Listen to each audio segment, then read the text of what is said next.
Welcome to the State Hornet News. My name is Dominic Vidiello. And I'm Kimberly Gomez Santos. Here's the latest from the State Hornet Newsroom. Para las noticias en español, háganle clic en la descripción abajo.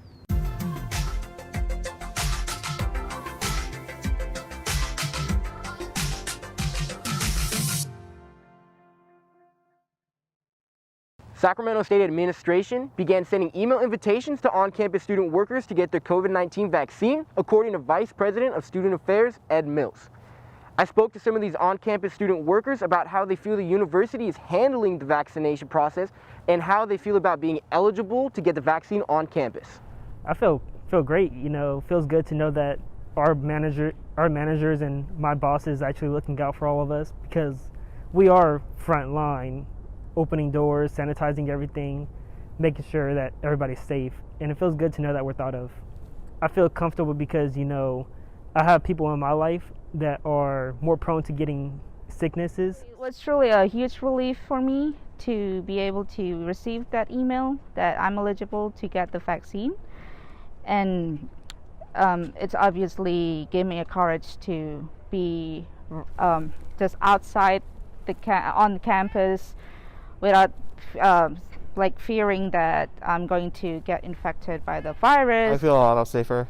I feel safer before, but now that we got the vaccine, it's just like another, security, like a safe security for us, a layer of security for us. We deal with a lot of students, we deal with a lot of campus community, so it's important for us to, to reach that herd mentality. I was glad because, I do work on campus and there are still classes being held, so it does feel like an extra barrier, extra protection. I feel safer just in general. There was never a point where I was feeling unsafe on campus in terms of getting sick or anything, but it definitely helps. Sac State employees expressed their frustrations with the university after experiencing what they say is labor exploitation and discussed the extension of COVID-19 relief programs during a press conference hosted by Joint Labor Union Council. Multimedia reporter Allison Mayhew spoke with identity and diversity reporter Stephanie Nunez to learn more about some of these employees and their experiences with choosing between a paycheck or caring for their families. To hear this press conference be announced and hear the multiple stories from people who have been working there for more than 10 years, it's kind of devastating to learn that the university is lacking in that aspect of faculty and taking care of your staff. So I think it's important to continue amplifying these lower class voices, because that's really what we're facing is people who are having difficulty either with childcare or access to healthcare or balancing the pandemic and the demands and aggressive and hostility of this novelty virus and how much it's demanding out of its university. Sac State's Faculty Senate discussed plans for a CARmencement, which will replace what would have been an in-person graduation in spring 2021. The CARmencement will mimic an in-person graduation ceremony, and students will have until April 1st at noon to register. Director of University Events Gladys Glad said that graduates will have 3 options for the commencement, which will include the CARmencement, a virtual celebration with personalized graduation slides, or just receiving the Hornet grad kit. Glad said students wanting to participate in the CARmencement who don't have a car should contact the commencement office so they can make accommodations. Sac State's Vision Center has closed permanently after a long closure due to COVID-19. The center closed in March 2020 alongside various other health services. However, unlike those other services, the center never reopened. Sac State's Vice President Ed Mills said the Vision Center closed due to a decreased amount of student usage over the years. I sat down with State Hornet reporter Emma Hall to talk more on the Vision Center closing. How is this going to affect students who need this service? So students who relied on the service, who are historically low-income students and students of color, no longer have access to these low-cost eye exams and low-cost glasses. When I was talking to students, they had mentioned, for folks who did rely on the service, some of, even the students I spoke to said it was a pretty great loss and that it was a pretty big hit for them.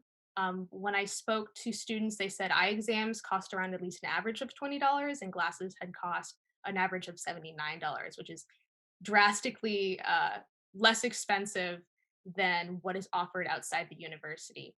So not only do we see students losing accessibility to that, but we're also seeing that the university, with optometry being a augmented service, no longer sees it as essential compared to in Sacramento County. We see optometry still open because it is deemed as essential. In the story, it talks about Ed Mills saying that he came out and said it is an augmented service, like you said, and they decided to take it away due to less students going. But in the time that we are now, we are all, for the most part, virtual, looking at computer screens all day. How important is eye care now than ever? So the closure of less demand is actually something that's been argued a lot when I've been talking to students and been talking to folks who have been who worked in the center. They're very strongly believe that it was not due to student decrease. One thing that kept coming up when I've been talking to folks is that it's always been booked and it's always been hard to get an appointment over at the Vision Center, over in the Well. One thing that was interesting that students had kept telling me was, we're all kind of on our computers nowadays. I can't think of anyone who's doing school without an electronic device. And because we're all looking at screens constantly, there is a strong increase of eye strain, of eye dryness.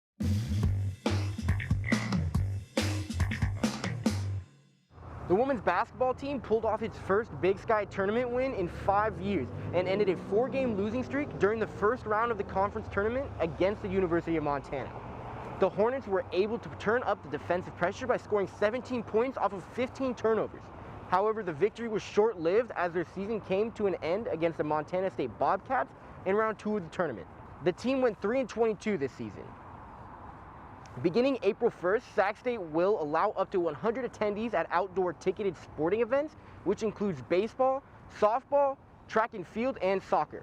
These attendees will include family members of student athletes and coaches, and a limited number of Sac State students, faculty, and staff. When Sacramento County moves into the red, Sac State will consider allowing an increase to 20% capacity, which is roughly 4,200 viewers at the Hornet Stadium and 240 at the baseball field. The Sac State Valorant Green Team took home a 2-1 win against California State University Dominguez Hills last week.